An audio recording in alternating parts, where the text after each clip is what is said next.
la clé du développement du réseau, ça va être d'introduire une capacité de stockage dans le réseau et une capacité qui est gérée par le réseau elle-même. Ça évitera de développer trop de cuivre. Quand une ligne est surchargée, on stockera temporairement de l'électricité puis on la transférera ensuite. Inversement, quand il y a trop de production solaire, on fera un stockage intermédiaire, on avale du dernier transformateur et puis ensuite on évacuera cette énergie peut-être en soirée, pendant la nuit, etc. Donc le réseau va avoir un rôle qui est complètement différent d'aujourd'hui. Il ne va pas seulement transporter l'énergie, il va aussi la stocker, à mon avis. Le cadre juridique n'est pas encore là, mais la séparation simpliste entre réseau et énergie, à mon avis, elle n'a plus d'avenir. Et donc ça, c'est un élément central sur lequel il va falloir parler, il va falloir légiférer, de façon aussi à ce que, à la fin, le même réseau de cuivre actuel puisse avoir beaucoup plus d'utilité et rendre beaucoup plus service. Et de toute façon, c'est plus rationnel de mettre du stockage, ça aura beaucoup plus d'utilité que de simplement augmenter le diamètre de cuivre un peu partout.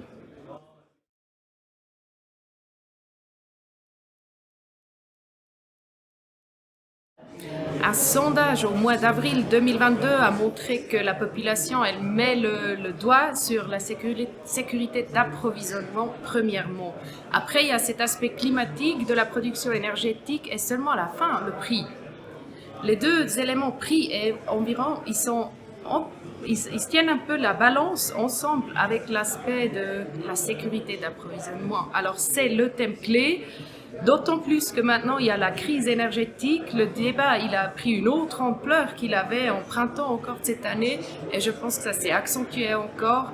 Et ça va être un des sujets clés, je pense, qui fait partie des soucis, des préoccupations des Suisses.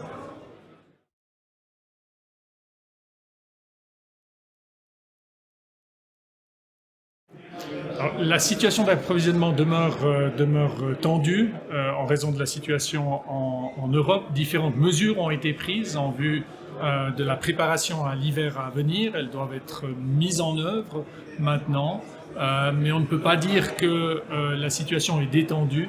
Malgré les analyses qui ont été faites, le niveau d'incertitude demeure très élevé et nous devons conserver toute notre vigilance et maintenir tous nos efforts dans la préparation de l'hiver prochain.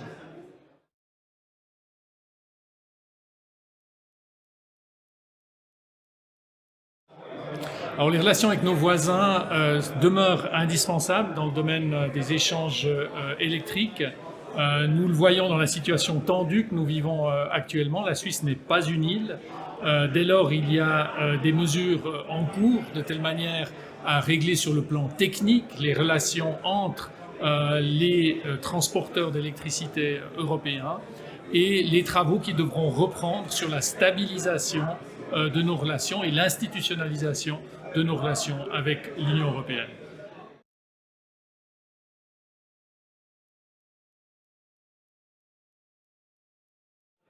Au-delà de toutes les mesures de renforcement de la production, il est important de travailler sur l'efficacité et la réduction de la consommation. C'est notre première ressource.